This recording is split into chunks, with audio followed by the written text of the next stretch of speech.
पाठ 2। जीवन का मूल मंत्र। प्राचीन समय में एक राजा था। वह बहुत वीर और बलवान था। उसके पास बहुत बड़ी और शक्तिशाली सेना थी। आसपास के सभी राजा उससे डरते थे। राजा जो आदेश देता वही कानून था। आज्ञा न मानने वाले व्यक्ति को कठोर दंड दिया जाता था। राज्य में कोई भी व्यक्ति राजा की बात का विरोध करने की हिम्मत नहीं कर पाता था। राजा के मंत्री भी हमेशा उसकी चापलूसी में लगे रहते थे।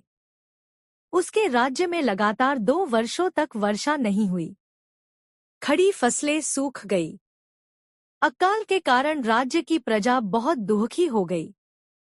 किसानों के सामने भूखों मरने की नौबत आ गई। तब भी राजा के कर्मचारी कड़ाई के साथ लगान की वसूली कर रहे थे। राज्य की व्यवस्था लगातार बिगड़ती जा रही थी और राजा इन सब बातों से अनजान नाच गाने की महफिलों में मस्त रहता। किसान राज्य छोड़कर जाने लगे। राजा का खजाना दिन प्रतिदिन घटने लगा। राजा के कर्मचारी भ्रष्टाचार में डूबे रहते थे। सैनिकों को समय पर वेतन नहीं मिल पा रहा था। प्रजा असंतुष्ट रहने लगी। धीरे धीरे सेना में भी नाराजगी बढ़ती जा रही थी। यद्यपि राजा बड़ा घमंडी व कठोर था, लेकिन उसमें एक बात बहुत अच्छी थी। वह अपने दरबार में आने वाले सभी साधु महात्माओं का बड़ा आदर सत्कार करता था। एक बार राजा के दरबार में एक साधु आया। वह उसके पूरे राज्य में हर जगह घूमता हुआ आया था। जनता के मन में जो असंतोष उमड़ रहा था, उसे उस साधु ने देखा था। राज्य में आने से पहले वह साधु पड़ोस के राज्यों से भी होकर आया था।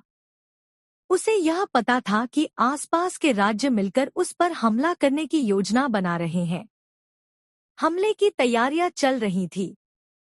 वह साधु राजा के व्यवहार से बड़ा खुश हुआ, लेकिन राजा के क्रोध से वह डर गया।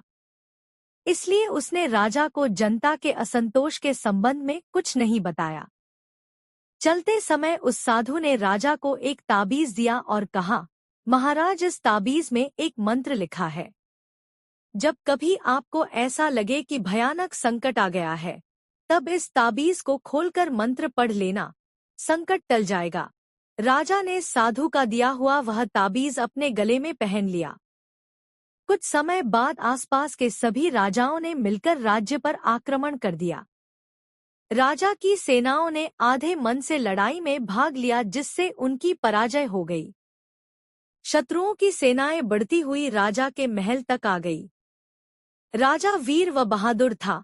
वह खुद अपनी सेना लेकर आगे बढ़ा, लेकिन अपने थोड़े से सैनिकों के साथ युद्ध में कब तक टिक सकता था। राजा अपने शत्रु से जान बचाकर भाग निकला। उसके पीछे पीछे शत्रुओं के 4 सैनिक अपने घोड़ों पर उसका पीछा कर रहे थे। दौड़ते दौड़ते राजा एक ऐसे स्थान पर आ गया जहां बहुत गहरी खाई थी। संभालते संभालते भी घोड़ा खाई में गिर पड़ा। राजा एक पेड़ की डाल पकड़कर बच गया। फिर धीरे से एक बड़ी चट्टान के पीछे छिप गया। शत्रु के 4 सैनिकों ने खाई में झांका। राजा को लगा कि अब उसके जीवन का अंत आ गया। राजा को उसी समय साधु की बात याद आई। उसने अपना ताबीज खोलकर देखा।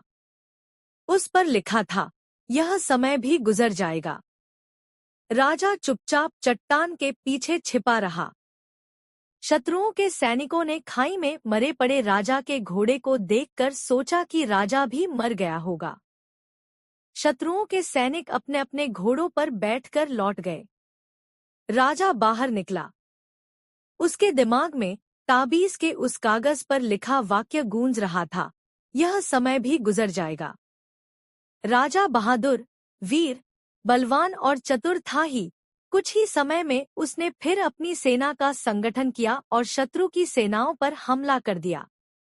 राज्य की प्रजा भी शत्रुओं की सेनाओं के अत्याचारों से दुखी थी। इसलिए प्रजा ने भी अपने राजा का साथ दिया। आसपास के सभी राजाओं की सेनाएं मुकाबला नहीं कर सकीं और वहां से भाग गईं। शत्रुओं को राज्य से बाहर खदेड़कर राजा फिर अपने सिंहासन पर बैठा। सिंहासन पर बैठते ही उसने राज्य के उन सभी किसानों के लगान माफ कर दिए जिनके खेत सूखे पड़े थे। किसानों की दशा सुधारने के लिए उसने तालाब खुदवाए, नहरें निकलवाईं। किसानों को मुफ्त में बीज और खाद भी दिलवाने की व्यवस्था की। भाग्य से इस वर्ष वर्षा भी खूब हुई। खेतों में फसलें लहरा उठीं। राज्य का खजाना फिर भरने लगा। राजा ने अब अपना ध्यान राज्य की जनता को खुश करने में लगाया। समय पर वेतन मिलने से सभी सैनिक भी खुश थे। राज्य के कर्मचारी भी अब बहुत सावधान रहते थे। भ्रष्ट कर्मचारियों को राजा कठोर दंड देता था। प्रजा सुखी थी। राजा अब पूरी तरह बदल चुका था। राजा के मन में ताबीज के कागज पर लिखा वह वाक्य एक मंत्र की समान गूंजता रहता था, यह समय भी गुजर जाएगा। राजा गुजरते हुए समय के साथ कुछ ऐसे काम करना चाहता था जिससे मृत्यु के बाद भी अपनी प्रजा के हृदय में और उनकी यादों में जीवित रहे। संदेश: किसी भी मनुष्य का समय